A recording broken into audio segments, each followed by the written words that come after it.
I mean, really.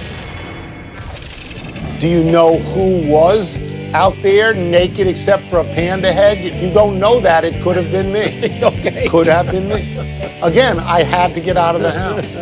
Welcome to PTI, boys and girls. In today's episode, the Jets lose by winning and Jalen Hurts wins while losing. But we begin today with the Kansas City Chiefs extending their NFL best record to 13-1 and spoiling the return of Drew Brees by beating the 10-4 Saints 32-29. The outcome might have gone the other way had the Saints successfully covered a Chiefs fumble in the end zone in the second quarter. Wilbon, I know the Chiefs won, but which team should feel more optimistic about this outcome? Tony, I don't want to answer New Orleans, but I'm going to answer New Orleans for a couple of reasons, including one that's really, I have to convince myself of this. You know, going into this thing and through the first three quarters, and you and I talked on the phone and we said, what is Drew Brees doing out there? Why is he there? But, Tony, you know what? It was good to get Drew Brees out there because he needed to go through what he experienced yesterday. He had to get hit. He had to get hit multiple times. He had to recalibrate, how much juice he had to put on passes to just complete a 15-yard pass. All these things Drew Brees needed to get through as soon as he could. He doesn't seem any worse for wear, and because he got through it and experienced what he did, I think New Orleans has to be fairly optimistic, don't you? I totally agree with that. If I'm forced to pick, I'm going to say New Orleans. Brees, I think, was 0 for 6 with a pick, and then he settled down and he was good, and Taysom Hill back in the role of an auxiliary player was very good. They could have won the game, but it does lead me back to what I'm going to say here, which is that Kansas City, in my mind, is by far the best team in the NFL. But they win close lately. They win only by winning. I mean, they're not just killing it all the time.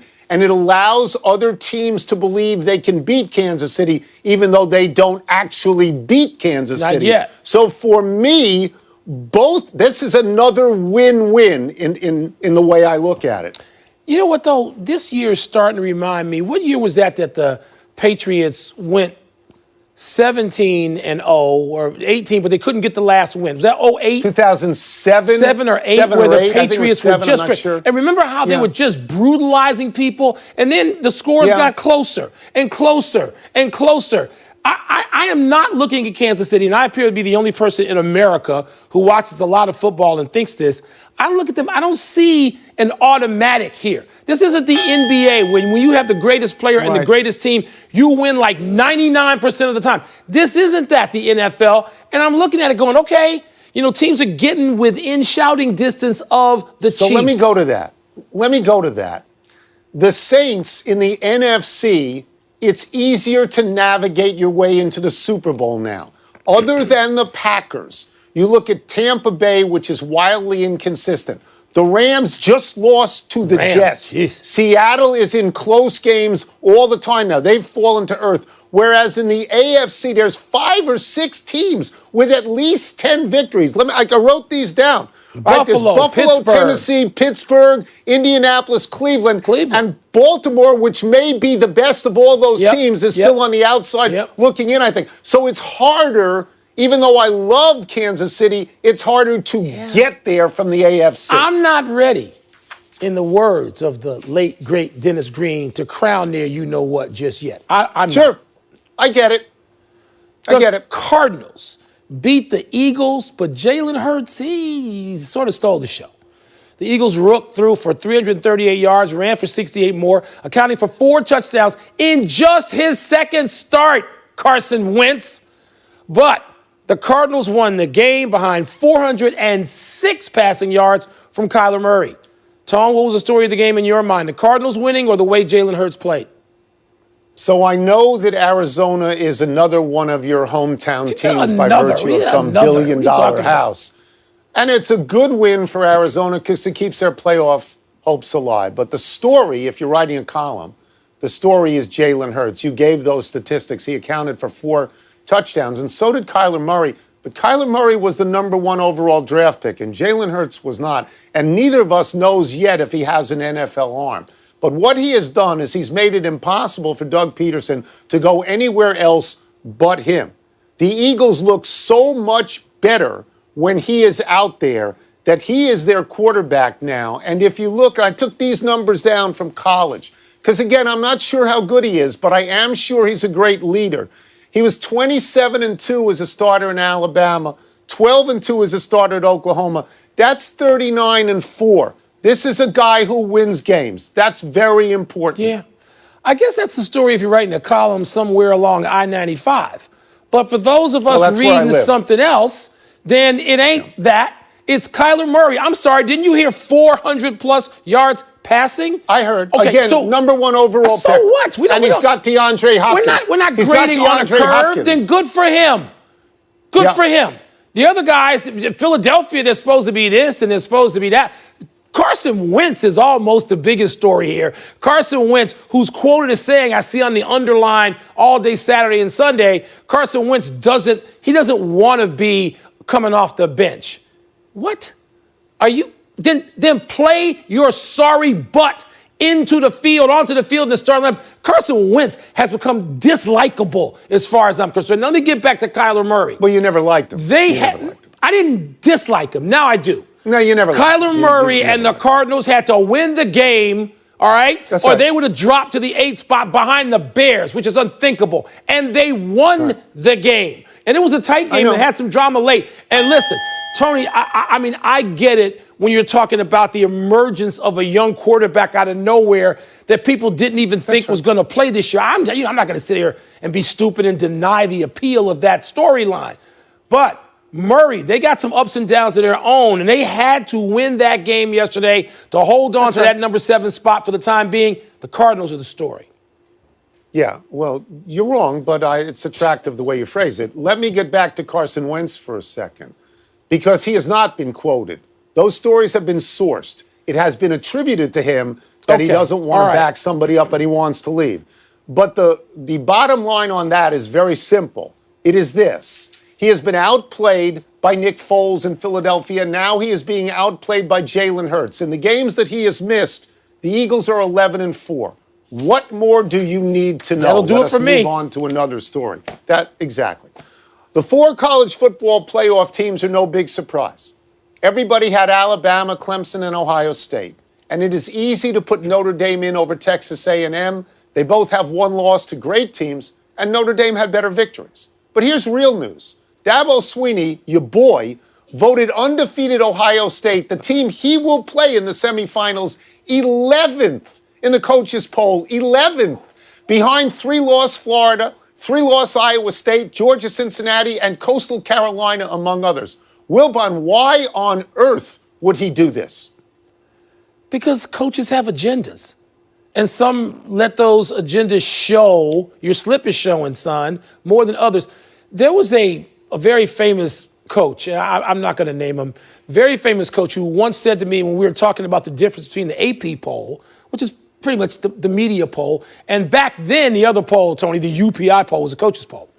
And this coach, a Hall of Fame coach, one of the great coaches of all time, looked at me and said, never pay attention to our polls, son. I was probably 23, 24 years old. I was trying to figure out the difference. Never. Because we have agendas.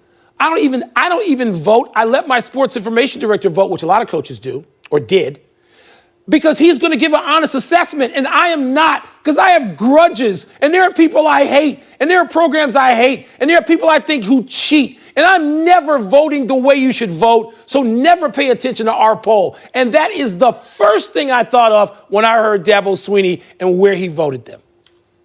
That's interesting. I mean, I thought it represented what coaches in the SEC and ACC have been saying all year, that the Big Ten doesn't play enough games, and so they should not even be in. But I would say this. I understand Nick Saban voting for Jimbo Fisher and Texas A&M at number 4, because that's the conference. They're in that conference. Dabo Swinney voted for schools way out of his conference. It's such a provocative act to me. Yeah. And I also, by the way, I think it's stupid in the way that I thought what Brian Kelly said before he even played Clemson, when he said, we may not even go to the playoffs if they don't let parents in. And you want to say, really? You're lucky to get in. Why don't you shut up with that? So I didn't get this. But you know this. You get this. there's way too much listening to coaches. Yes, we quote them. It gives us something to talk about every day. You're also on in the morning with your own podcast. We need stuff. We need material. We need content, which is the new word. But Tone, coaches have agendas. And by the way, the coaches you name, they've got their Southern agenda. They don't want the Big Ten in it any year, if you ask me and you're asking me. So that's part of the issue. I didn't ask you, here. but I will if you'd like. You did ask me. Here's the deal. The committee has kept that spot open for Ohio State all year long. They are an unbeaten Big Ten championship team. But what we don't know, and a lot of it is based on what we saw against Northwestern, who played very, very well. We don't know how good Ohio State is. We don't know. We're not sure about Ohio State in the way that I think we're sure. We're not as certain about Ohio State as we are other schools. I'll give you that. As Clemson and Alabama. Yeah. As Clemson and Alabama. Let's take a break. But coming up, the Jets finally won their first game of the season. How should fans feel about that? And did 11-year-old Charlie Woods live up to our expectations? I can speak as a former Jets fan.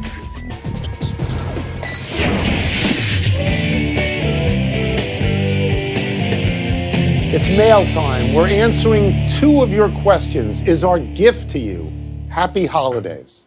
Let's see what's first. Let's not make it that big a deal. Should Jets fans be happy they won? I'm gonna turn this over to you very quickly because even though you described yourself as a former Jet fan, this is the team you grew up with. And I would think no, because I would think I don't know if he's once in a generation. I think these things are often exaggerated and just overstated. But it looks like, the Clemson quarterback is the guy you would want out of this, even ahead of the Ohio State quarterback who didn't look all that great Saturday. So I think no. I mean, you want a new coach and you want that quarterback and you want to go forward with them. And for that reason, you just gave Jacksonville an overall number 1 pick, at least for now. So I would think no, but this is your team. All right, let me make a distinction. I understand why coaches are happy when they win. And players. I understand why players are happy when they win. Nobody wants to be 0-16. The Jets should have beaten the Raiders a couple of years ago. But if the question is about fans, a couple of weeks, did I say years? I meant weeks. But if the question is about fans, they should be miserable, abject misery. Because, and it's odd to hear you say what you say, because 2 years ago, you said that Trevor Lawrence was the greatest quarterback you'd ever seen in college. At that point, yeah. I mean, did you watch him against Notre Dame? He looks great. He looks like a generational quarterback. He does. And where would the league have a generational quarterback? Where would they prefer? In Jacksonville, Florida, or in New York City? Obviously, New York City. Here's the problem that I've got with this. Your team made Justin Fields look ordinary. So when people say, what's the difference, 1-2? Well, what if 2 is Ryan Leaf and 1 is Peyton Manning? Then there's a big difference here. There could be. So I think the Jets are objectively, they stink. And I think that the Jets should be given the first pick. Change the rule like the Big Ten would. Just change the rule. That's a New York way. That's a New York City way. Jump to the front of the line. Did 11-year-old Charlie Woods live up to your expectations? I didn't have any expectations. I turned on like a lot of people turned on. And I said, well, let me see what this kid's got, because the hype is unreal. And, Tony, that shot, I believe, right there, a 5-wood from like 180 yards to the front of the green, bending it around some trees. Are you serious? 11 years old. And the poise with which he putted and the speed of this putt, by the way. Like, I mean, your old man can't say, I guess he could say, make it a 60% putt, make it 50. It doesn't matter what his old man says. It's frightening how composed, how much poise, how much game. Like, I'm in awe. If the question is, did he live up to my expectations? Like you, I had no expectations. He's 11. Yeah. He's 11. He looks like Tiger. He swings like Tiger. He stands like Tiger. He twirls the club like Tiger. You hope and pray that the pressure down the road doesn't cave in on him. I mean, that's all. But he had a natural eagle. So I will just say this to you. He had a natural eagle. He putted. We saw that putt. When's the last time you had an eagle where you didn't chip in? Okay, when was the last time you got there in 2 like 12 and you years putted ago. in from 4 feet? Okay, I mean, it was It was remarkable to see. It is. I hope that Tiger is amazingly proud of this. Because and I hope the kid loves playing with his dad. He's got to be. By the way, you got a son who's a player, an accomplished player. Yeah, what did Michael Kornheiser have to say about this? He loved it. He thought the kid was really, he loved it. He watched that whole tournament. He loved every bit of it. He really did. That's a wow. He's a good player. He's about 30 shots better than his old man, and always was. Enough email. Let's take one last break, but still to come. The Patriots won't see the postseason for the first time in 12 years. And could the Steelers lose their third in a row tonight? No, no, no. I like spoiling. This time. Please drink responsibly. Part of Happy Hour. Happy time, people. Happy 66th birthday, Chris Evert. She was called Chrissy when she went all the way to the semifinals of the U.S. Open before losing to Billie Jean King in 1971 and becoming America's Girl Next Door. She was 16 at the time, and for the next 15 years, she was a champion. She won all the majors multiple times, and she won 18 of them. She was dainty looking on the court, but she'd rip your heart out of your chest and hold it in her hand. You cannot discuss the greatest women's tennis players of all time without mentioning Christine Marie Evert. And like every sports writer who ever spent any time with her, both Wilbon and I fell in love with her. Amen to that, Tony. And I got to sit in the booth with her and Chris Fowler last year, and you didn't get to do that, so I'm one up on you. And I will just say, as I was sitting there trying to talk about whatever match was going on, I'm sitting next to Chris Evert. You know, you don't get over that if you're of a certain age. And her rivalry with Martina Navratilova, to me, is the greatest rivalry in tennis, period. Tremendous. Happy anniversary, Nick Saban. On this day 14 years ago, after repeatedly denying rumors that he was leaving the Miami Dolphins and taking the job at Alabama, Saban told the media at a routine Dolphins press conference, quote, "Well, I guess I have to say it. I won't be the coach at Alabama," unquote. 2 weeks later, he was officially introduced as the coach at Alabama, ushering in one of the greatest runs in college football history. Saban has won 5 national championships there and can win a 6th this year. I like to end these things with a personal anecdote, often about a photo or a signed ball.